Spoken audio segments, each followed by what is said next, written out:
So welcome everyone. I'm Lee Johnson.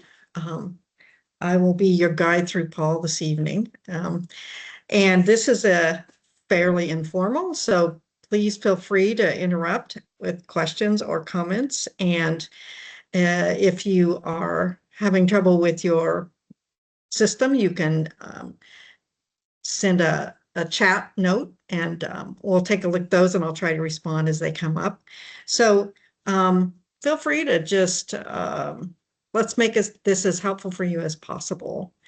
And when I think about Paul, um, I think about the scenario in which he found himself in the first century. And it's part of what we talk about here is that Paul and Jesus were not in positions of power and authority. They weren't the power brokers of their day. And so that brings me back to our acknowledgement of where I work and where Ian works. The land of the national offices of the church for thousands of years, well before any of us or our heritage were there. It was the traditional land of the Huron-Wendat, the Seneca, the Mississaugas of the Credit. Today, it's the home of many indigenous people from across Turtle Island, and we articulate the church's commitment, again, to healing, truth, and reconciliation. And so with that, let's begin thinking about Paul with respect to Judaism. And so just a little recap, which is Paul has been called the father of anti-Judaism, and he's been described that way for centuries now. And what Gager says in his writings is, and part of what he's trying to do is describe the traditional view of Paul. And here's some of the comments that he says, and I've certainly heard these, that Paul was a convert to Christianity, that Paul, once he converted, turned his back on Judaism, and that as Paul saw his role as apostle to the Gentiles, he understood that God had rejected God's former people, the Jews, the Israelites, and that now the followers of Jesus, the Christians, were now God's true people. And the Jews found themselves, this is according to this view, the Jews found themselves being rejected by God because they had rejected God's Son as the Messiah. So this whole scenario, the way that Paul's been taught, the way that Paul's been thought about, and the way that Paul's been presented and read for centuries is at issue here. And so there's language related to this that Gager uses, and he didn't invent this, but it's called the rejection replacement theory. So the notion that the Jews were God's people, the covenant made them God's people, and when they did not acknowledge God's Son, that they were now replaced with the people who did. And so the Christians, the followers, they're the true people of God now, and the Jews are now out in the cold. And so that's the rejection replacement theory. You'll also hear the language of supersessionism. So, the idea of something superseding something else, something taking its place. Supersessionism has long been associated with Paul and Paul's teachings. So that's kind of the scenario in which Gager does his work and tries to talk about, is this legitimate thinking? Does this really make sense? Is this who Paul was? So Paul's dates again. Paul has his Damascus Road experience about 35. So Jesus has been dead a couple of years, perhaps. And all of Paul's mission, his letter writing, all of that took place between that moment of the vision and the early 60s. Paul was imprisoned in Rome under Nero, and Paul was killed most likely in Rome under Nero in the early 60s. So all of Paul's activity is finished before any of the Gospels are written down. So the Gospel dates are between 70 and 100. Mark's likely the first of them. John's probably the latest of them. And there's that all important date in Jewish history where the temple is destroyed by the Romans, and that happened in 70. And so all of the gospel writings are done with their reflection upon Jesus and what Jesus' teachings meant in light of the temple being destroyed. And so all of that sort of sets the scene for the history of the early stages of the New Testament. So here's Paul. He was formerly, and he says this himself, one of those naysayers about Jesus, did not accept Jesus as the anointed one, the Messiah, did not want anybody within Judaism teaching that, preaching that, or gathering followers because of that. And so Paul was on a mission to get rid of this, what he thought of as a very dangerous sect within Judaism. And so until he had that Damascus Road experience, that vision that he said of the risen Christ, it was then that he really changed his thinking about things. But what we have to be careful about is not calling that Paul's conversion. And I did a little bit of looking in different, how different versions of the Bible have little headings for different passages. There were a lot of them that said Paul converts, Paul's conversion. There's 3 writings of it in Acts. They're all described as Paul's conversion. Sometimes even when Paul talks about it himself, it'll be described as Paul's conversion. But once you use that language, once you use conversion language, then you're setting the scenario for saying Paul was this type of religion and he turned into this type of religion. So he rejected something and took something else up. The problem is, well, there's a number of problems with that, but one of them is there's no such thing as Christianity at this point. This is still people within Judaism saying, here, we recognize Jesus is the awaited Messiah. Jesus is the anointed one that we'd hoped for. That's what we believe now. And within Judaism, some Jews accepted it, some rejected it. And it was just a tension within Judaism about who believes this and who doesn't. There were lots of those kinds of tensions within Judaism. Some group members thought that to be a true follower of God, you needed to be separate from the evil society. So let's go into the wilderness and set up our community there. So there were those types of people. So Judaism had lots of variety. And at this stage, all of the Jesus followers were part of Judaism. So you ought not call Paul a convert because it sets it up to say, oh, this is when Paul became a Christian. And I've heard that language all my life, that people describe Paul as a Christian. But it's not language that he uses. And so Paul talks about his experience as a call. So he sets it up with the same language that's used in Jewish tradition, the prophetic tradition. So there's lots of those books of the Hebrew Bible that are prophetic books. And these are people who receive a call from God with a message for God's people. So they hear a voice of God, they see a vision of God, they have some special encounter where they understand that they are now called for a purpose. Here's what you are to do. You are supposed to be my mouthpiece. The prophetic idea is someone who speaks for God. So a mouthpiece for God. And that's exactly the way Paul describes his moment. Let me see if I can show you a passage that where Paul describes it. So All right, so are you seeing the Galatians thing here? Is this showing up?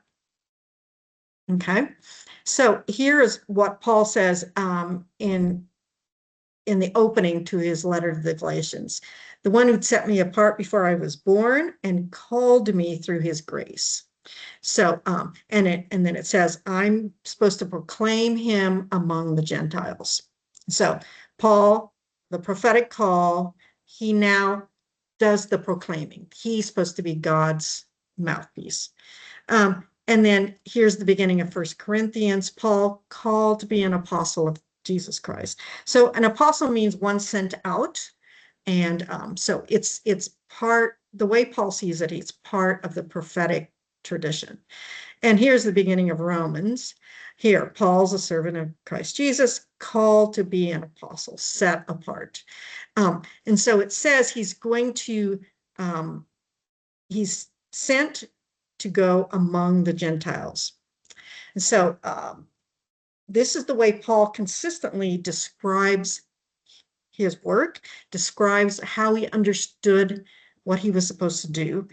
And it really lines up. I'm not going to trot you through all of the prophetic introductions, but you see these same kinds of things with Jeremiah, with Isaiah, where they have some vision or they have some intervention.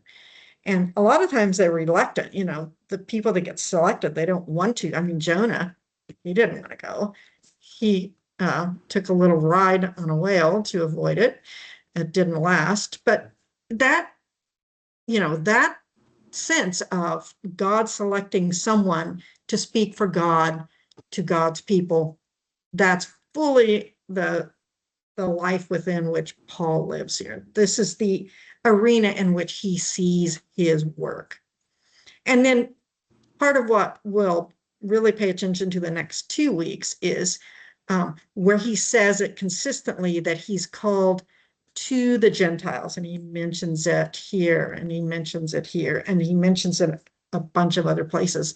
And that's a key part of what Gager's drawing our attention to is if we read Paul's writings as universal ideas for everyone, that's when we get the impression, or that's how we can get the impression that he's saying that those who are Jews now have to change everything. So the other possibility is that Paul's words are only directed towards his Gentile churches.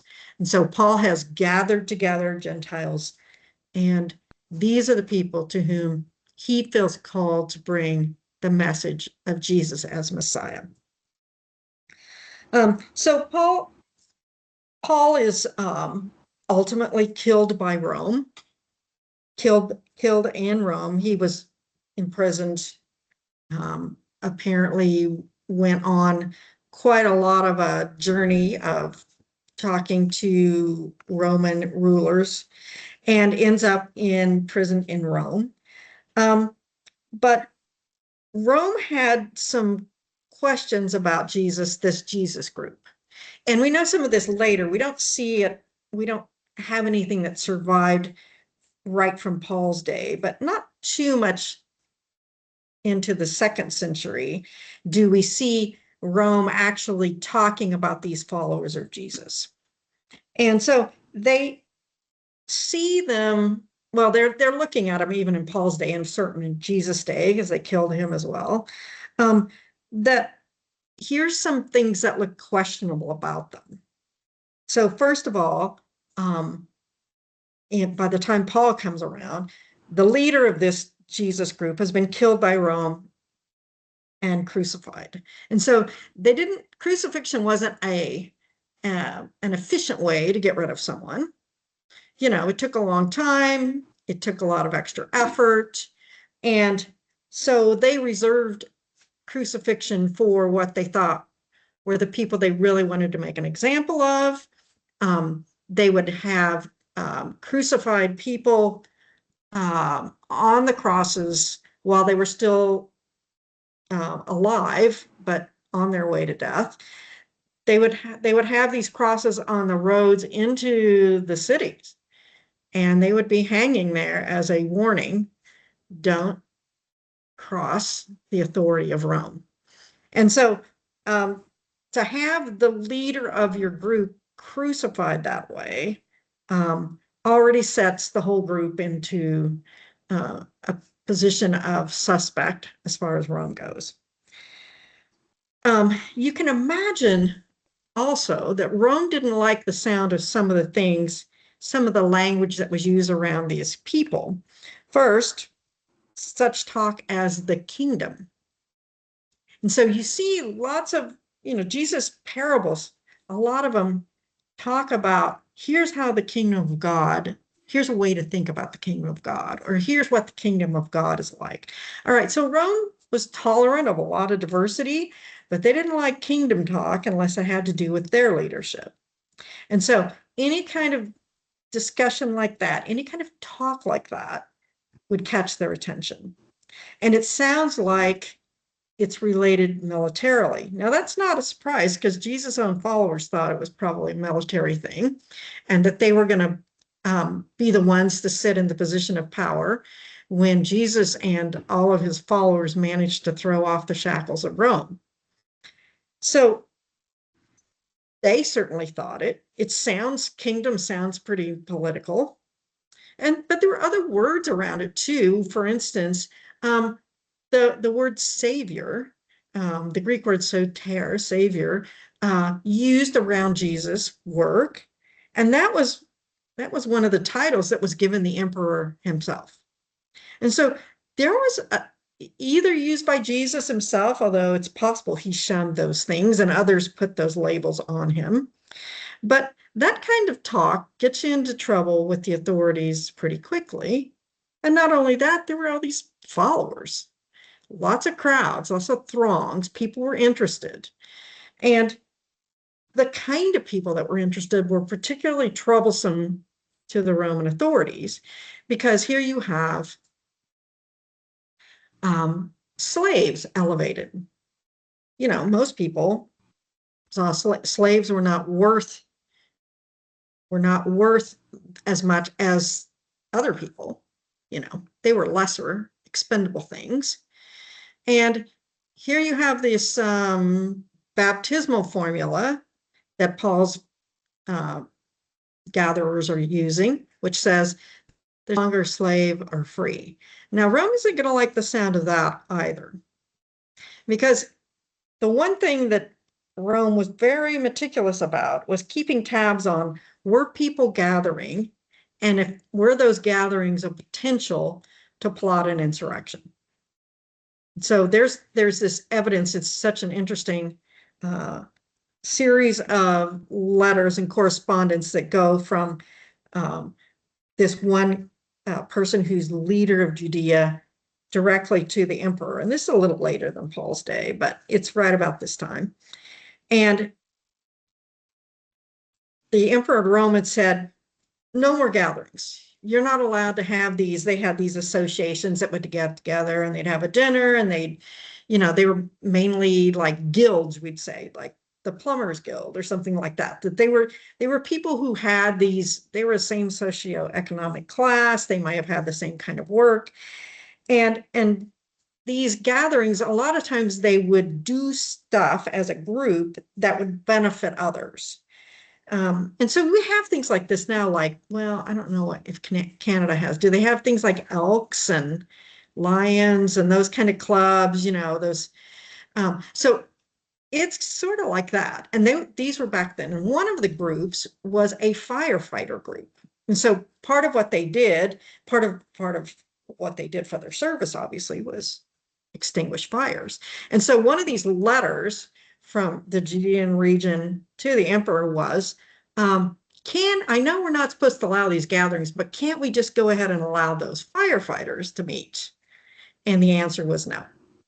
So Rome was very meticulous about who's gathering, what are they doing, and Rome also knew that if there were so many slaves, that's one way that the empire built so quickly, was enslave so many people and had this forced labor. And the Rome was very worried about it because they knew if these slaves all sort of got organized and got together, we'd never be able to stop them. And so here you have a group that elevates slaves. There's no longer slave or free. You've got to be kidding. Rome says, we can't have this. There's no longer male and female. No, we don't like the sound of that.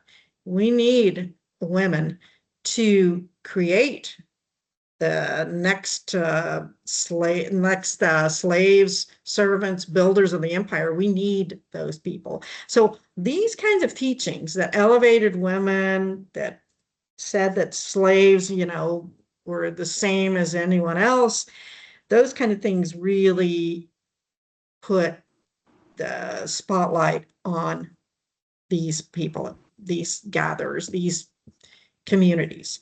And so there were lots of things that circulated about him. It was interesting. They said that they gathered for a meal, and it seemed to be that, the guy sent a spy in. I told you there was this letter correspondence, sent a spy in to see what they were up to. And it said, oh, they were eating a meal of uninteresting food. But part of what he was looking at is they'd been accused of eating human flesh.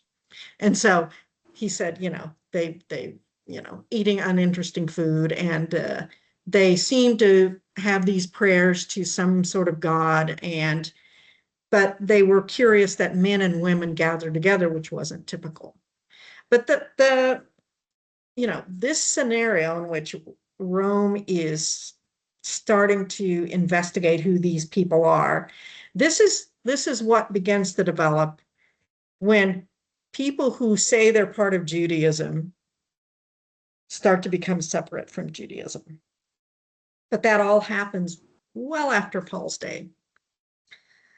So when Paul has this vision of the Gentiles being included, he's bringing up an issue that was a troublesome one for Jewish people for centuries. Because when you imagine that you are the true people of God and everyone else is the outsider, that you have a special affinity with God that other people don't have, then of course it's going to create this antipathy with people on the outside. To be viewed as someone who does not have favor with God and to elevate yourself as one who does, it was one of the things that people didn't like about Judaism, that we know from who writes about this, that they're haters of humanity. That was one of the things that they said, that they don't eat the things that everybody else eat, that they don't participate in the festivals. Here's a good one: they mutilate their babies. And so that practice of circumcision was also looked at by the outsiders as very strange. But despite all this, there was a lot of interest in Judaism, and there was a path for people to convert to Judaism, and you would become part of a community. You would learn the teachings, you would learn the stories, you'd be involved in gatherings where there'd be singing of songs and prayers and so on. You'd be part of any kind of rituals related to people within the community. All of these things, and maybe you would start to adopt some of the dietary restrictions that the Jews had. But generally, the most problematic thing was circumcision. And so circumcision was particularly risky for adults, and people that would be coming into Judaism were most likely not circumcised. And so there was a whole collection of people around Judaism for centuries that were thought of as, pious Gentiles. They'd be called, they're just, the way they're described is they're like us almost. And so one of the titles that they get called is God-fearer. And So we see this in inscriptions, in discussions, that God-fearers were surrounding Judaism. Almost everywhere that we find evidence of Judaism, we see that God-fearers are part of it. And part of what we know is through inscriptions, through records that survive, that some of these God-fearers were integral to the life of the Jewish community. And let's see if I can show you one of the inscriptions that's been pretty interesting and famous is one that's found in a theater. You know, a lot of the things that survive in Rome are those amphitheaters built into a hillside with all the seats, and a lot of them are still used for different concerts and things like that. So there's one at Miletus that is talked about quite a bit. Let's see if I have it, and that's not it.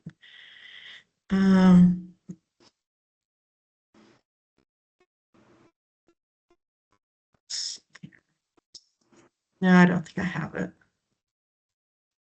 Anyway, it's this inscription that's found in one of these amphitheaters. And so it says, place of the Jews and God-fearers. And so what we determine is in these amphitheaters that people who contributed something to the upkeep of these places, they would have reserved seats where in the stone they would be inscribed names. And so you could see this. And there was one that I knew that was at this ancient town of Miletus where the amphitheater is still intact. You know, they still have events that happen there. And so I was tramping around there trying to find the inscription in the seat. And sure enough, there it was, place of the Jews and God-fearers, written in Greek on the stone seat. And so that and many other pieces of evidence tells us that the God-fearers, that is, the Gentiles who were into the circle of Judaism, but not fully converted to Judaism, that they were there. And they were the discussion of rabbinic discussion about what do we do with these people? Where do we see them? Do we see them as part of God's group or not quite? Are they in or aren't they? Is there some way to allow them or to think of them that way? And one of the paths that we see them taking is that they suggest some of these, and these are, when I say they, some of the Jewish leaders that whose writings survive, they suggest that they follow what are called like the Noah laws, the Noachic laws. And so that's before Moses. That's before the time of Moses, that there were where the commandments were put down, that there were these expectations of this is how God's people should act. So it's things like don't participate in idol worship, don't curse, don't steal, don't murder, don't commit adultery. So some of them are very much the 10 Commandments, but they're not as developed as all of the traditions related to Jewish laws. And so it's very possible that these God-fearers were included and part of the communities by means of, well, you're not supposed to follow all the Torah. That's just for God's people, the Jews, but you are part of us and you should follow these less restrictive instructions. And so that's been there, that's been part of the discussion, but that notion of what do we do with the pious Gentiles? How do we think of them as part of God's people? Because you could tell there was an inclination amongst many Jews that they ought to be accepted, that they ought to be understood as such.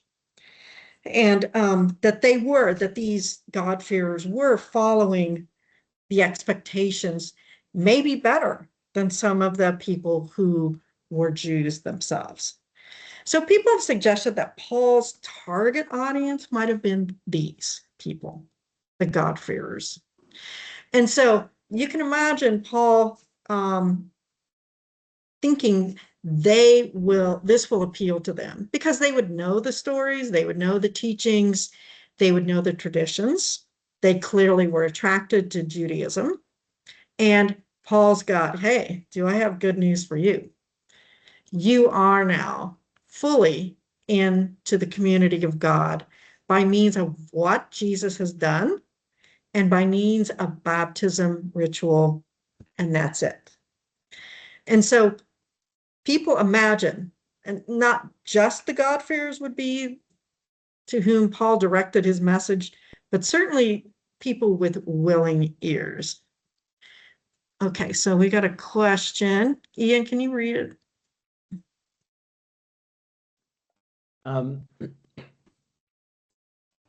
Oh, the question, it might be in response to what I had posted to explain a little bit about supersessionism when you were talking about it. Okay. And the question is related to sort of the church's contemporary understanding of evangelism and relationship with Judaism.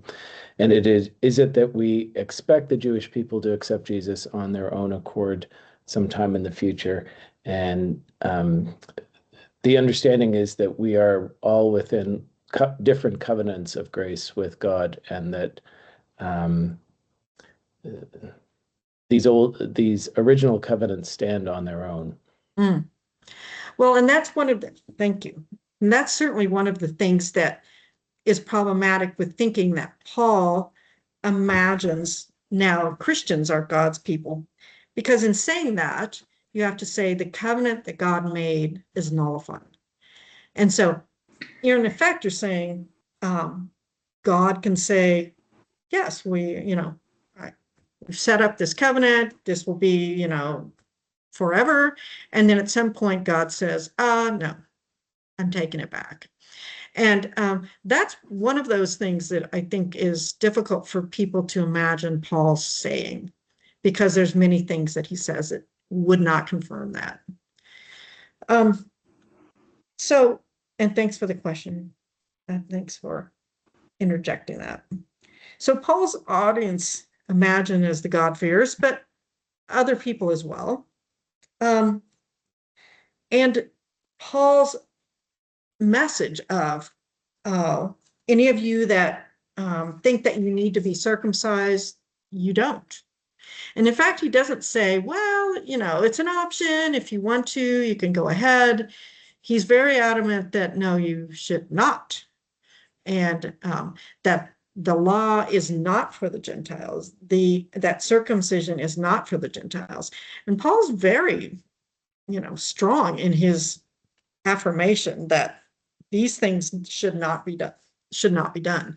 And I think it's kind of difficult for him. I think it's a tough argument that Paul makes, because centuries of relationships between the Jews and the Gentiles, the means for Gentile inclusion has been there, albeit not as straightforward as what Paul is describing. But Paul has to argue against a lot of history and a lot of tradition here. And it's clear that many people don't like what he's saying. So I've always wondered, like, what convinced people to ever listen to Paul? Because he says he's not very eloquent. He says he's not, he doesn't have any of the typical credentials of head of the Jesus movement. You've got, James, brother of Jesus. You got Peter, disciple of Jesus. I mean, people that were there with Jesus, even if they ran away, they were still there at some point. Paul has none of these credentials. In fact, Paul was an enemy. And so he says he's not very eloquent. Why are people listening to him? And I think he says, and I will show you the passage again, that Paul says that he imagines, let's see, I'll jump down to here. I think Paul thinks that he's in this time that's described in Joel, where he says, and this is the voice of God, I will pour my spirit on all flesh. Your sons and daughters shall prophesy. Your old men dream dreams. Young men see visions. Even on the slaves in those days, I will pour out my spirit. And so a lot of people think that this is what Paul imagined was happening. And Paul says, 1 Corinthians, when he came to them, he didn't have superior speech or wisdom, but he says he came with a demonstration of spirit and of power. And when he's still talking to the Corinthians in 2 Corinthians, he says, I'm not inferior to these super apostles. The signs of an apostle were performed among you, signs and wonders and mighty works. And then when he talks to the Galatians, he said, did you receive the Spirit by doing the works of the law or by believing what you had heard? Having started with the Spirit, are you now ending with the flesh? So I think what Paul did, and I imagine that speaking in tongues or glossolalia was part of this expression of the Spirit, because we know that that turned into a big issue in Corinth, that's one of the ways that he demonstrated that he had this encounter, the risen Christ. He performed deeds of spirit and power. And other than the way he describes it here, and he definitely says, I speak in tongues. I'm happy that I do that more than any of you. He sees that as a sign that the Spirit is upon him.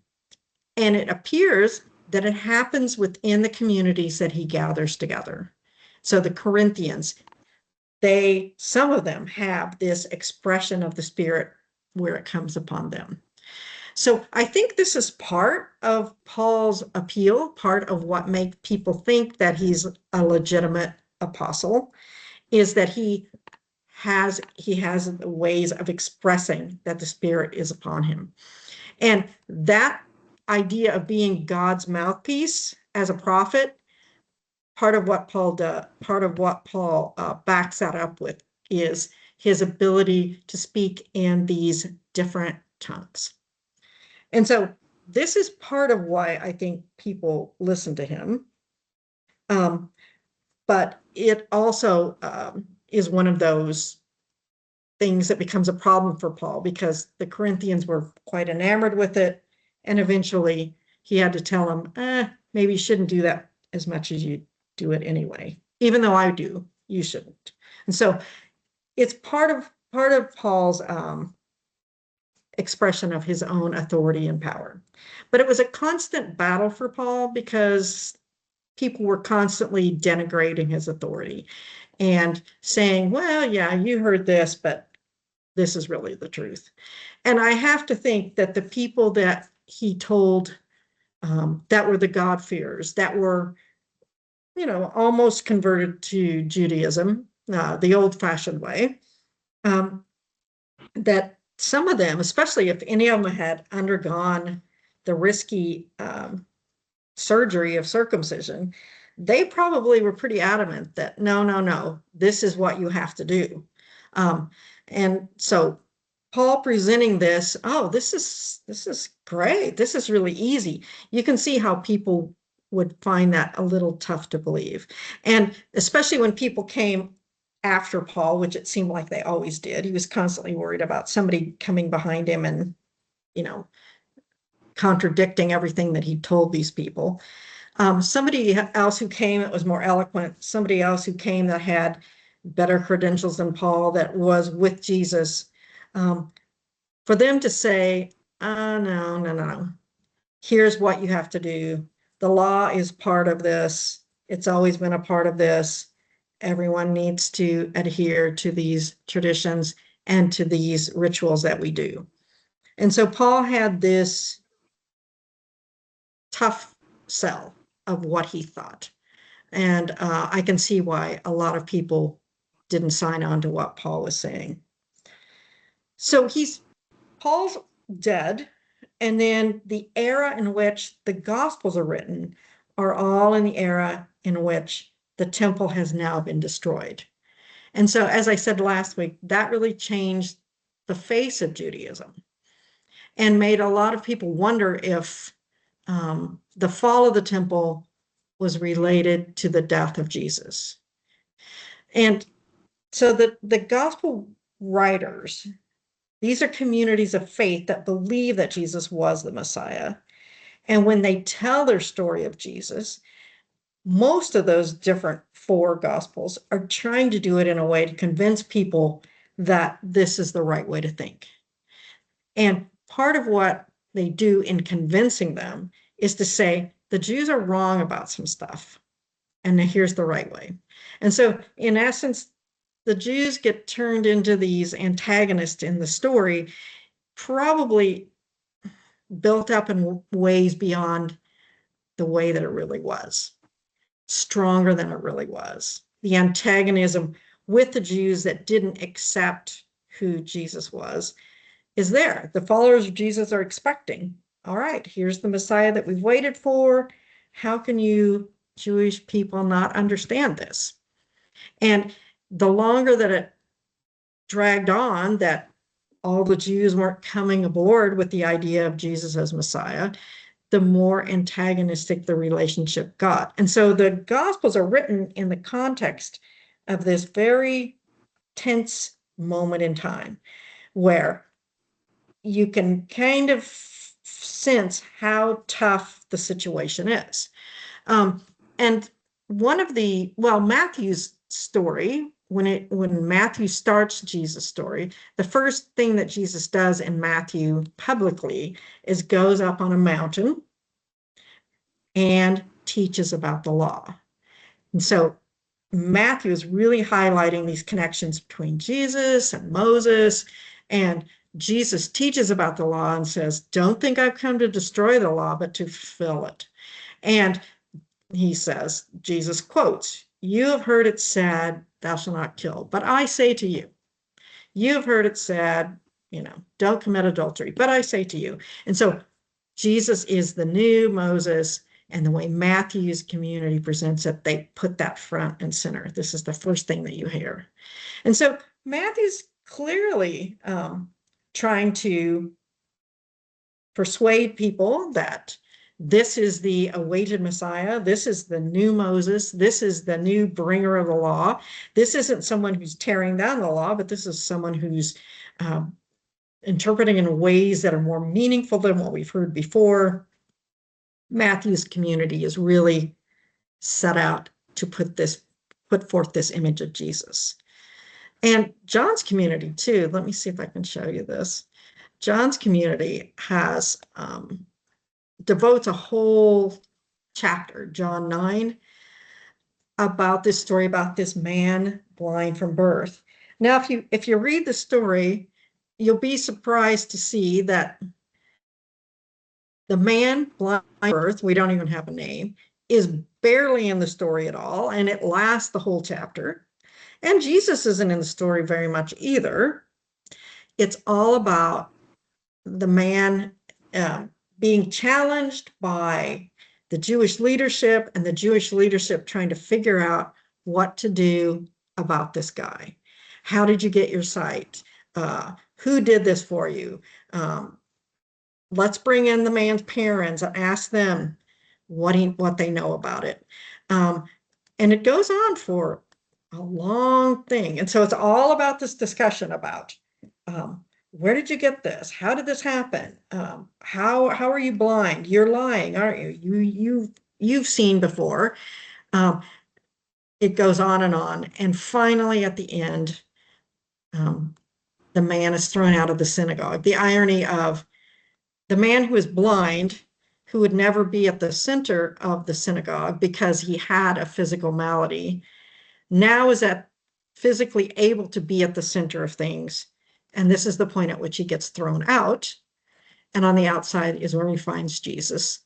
And the last thing they're saying is, who really sees here? And the Pharisees said, we're not blind, are we?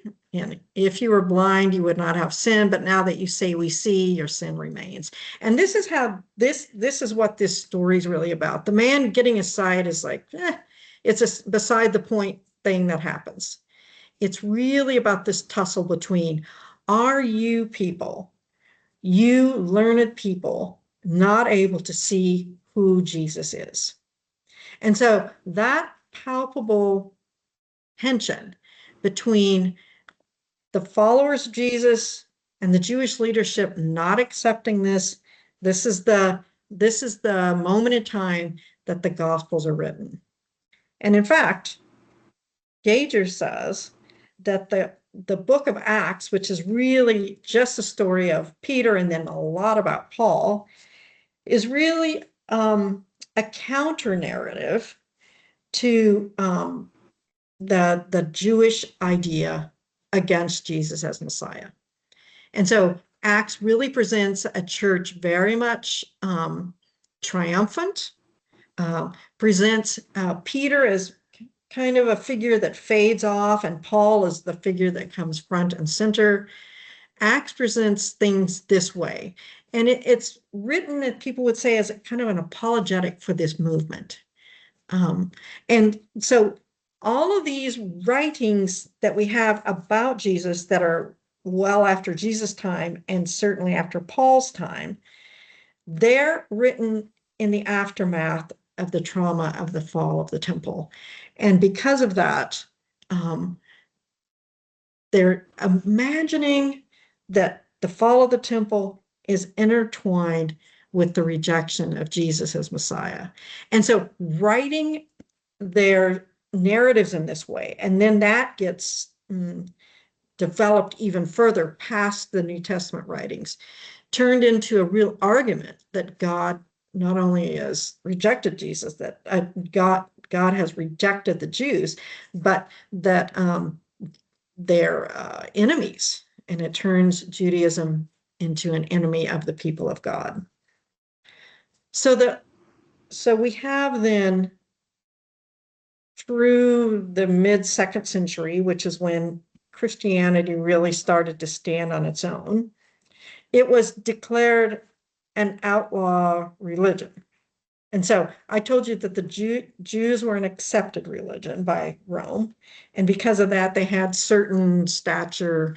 They had abilities to opt out of some of these festivals and these rituals that happened with the Roman Empire. And they had the ability to withdraw from work one day a week. So they were a legitimate group, but the Christians were not.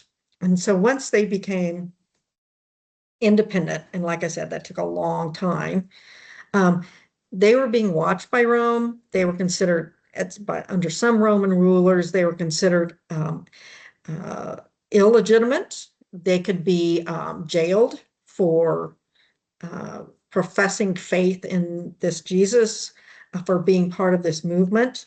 It kind of depended upon which emperor and how interested they were in these people or not. So it went up and down. But in the early 4th century, this one ruler, Diocletian, was one of the biggest enemies of the Christians. And Diocletian was very harsh in his treatment of the Christians. And so in that era, you had to basically be underground or deny your association in order to stay safe as a follower of Jesus. But right on the heels of Diocletian comes Constantine. And Constantine, in the early 4th century, like 305, 306, is when Constantine assumed the role of emperor.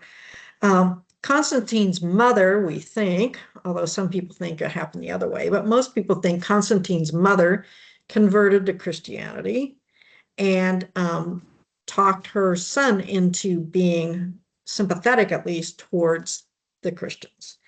And so in 313, Constantine wrote an edict and said Christianity is now an acceptable religion.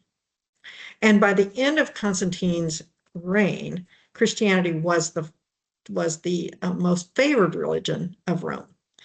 And once that happened, then the idea of Christianity superseding Judaism, that the true followers of God were the Christians and not the Jews, that really took that really came in full force then. It was always there, and there were always voices in that direction. But once that happened, once Christianity became front and center within Rome, well, the enemies of the Christians, became the Jews, and the Romans weren't the enemy anymore. It was the Jews. And so those people were targeted. And that happened so many different ways that happened. But just the teachings and the reading of Paul and the readings of the writings of the New Testament as supersessionist writings really took hold. And you see it in the church fathers and their writings. I mean, some of it was before this time, but all along. And this interpretation, hi, Kathy, this interpretation of this is the new people of God, and the Jews are the ones in the wilderness now. That really came to full blossom at this point in time. All right, so that's plenty of talking by me. What would you like to ask? Any questions? Anything you'd like to bring up?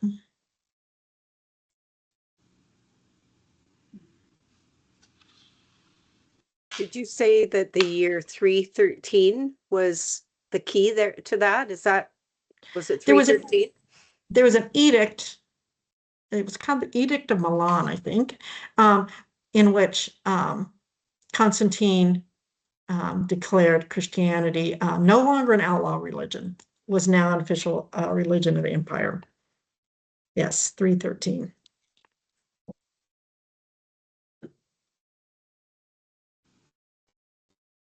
So we're setting the stage for the next couple of weeks. Oh, looks like Samuel has his hand up. Please, if you can unmute yourself, you can just say.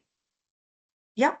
Yep. A question. So you said that the temple was destroyed, right? So I guess the temple was destroyed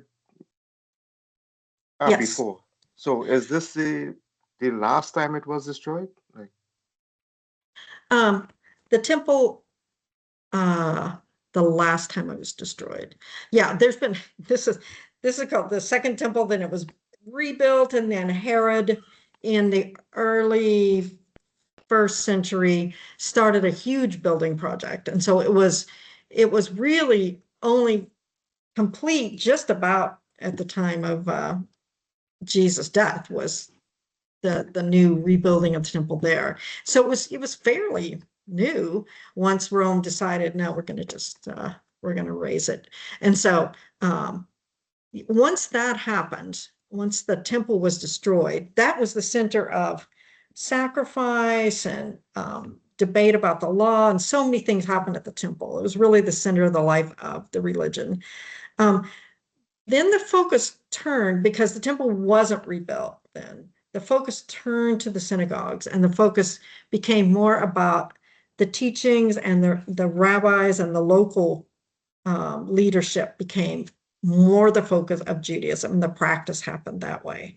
So yes, the destruction in 70, so a little bit after Jesus died, just before the Gospels are written, that's when the temple was torn down by the Romans. And, the Romans like to, salt the earth of the places that they destroyed in symbolic ways, and also in practical ways of keeping things from coming back. And so they treated the temple that way too.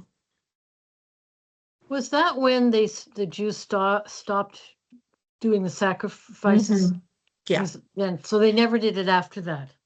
Yes. I mean, in the local synagogues? I don't think so. I mean, it's hard to know. That's the impression I always got. Yeah. It's hard to know what things went on, but it seems, because at the destruction of the temple, I mean, the Jews then were in disarray, and so they went, a group of them went to try to preserve some aspects, and that's the area of Masada that gets talked about, where they retreat and they try to regroup. And so we don't really have archaeological evidence that there were sacrifices after that. That seems to be the end of it. Yeah. So this kind of scenario sets the stage for the Christian triumphalism that emerges, which is, aha, now we are God's true people.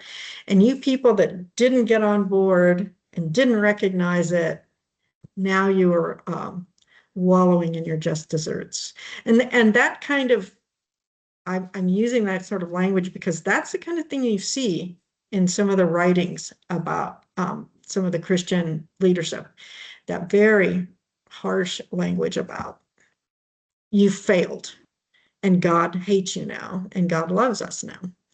And we have superseded you. So that issue of supersessionism. And so it's there. The question before us is, ought we to read Paul that way? And that's what we'll be looking at. So next time, Galatians and Romans by far the most often quoted in this respect. And so we're going to look at Galatians next week and Romans the next week and see if our impressions of Paul match up with what Gager's telling us. All right. Anything else you want to bring up? Questions?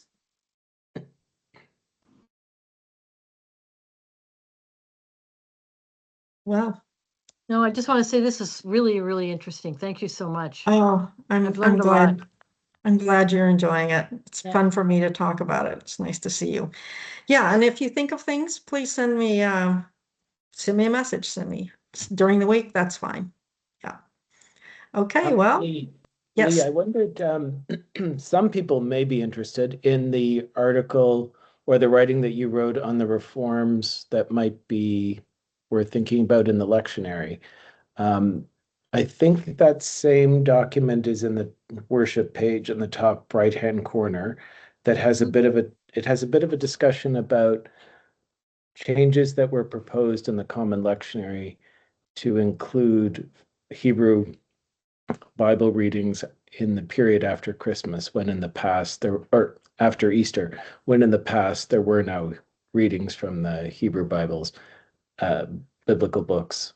Oh, yeah. Groups have been, the lectionary group has been seeking to round out its lectionary offerings for the church so that there is a greater representation of Hebrew scriptures, where in the past there did seem to be a tendency to preference New Testament Mhm. over Hebrew scriptures. Right. Yeah. And I think that tendency, I taught in a seminary and there was always a tension between how many hours should we have people take.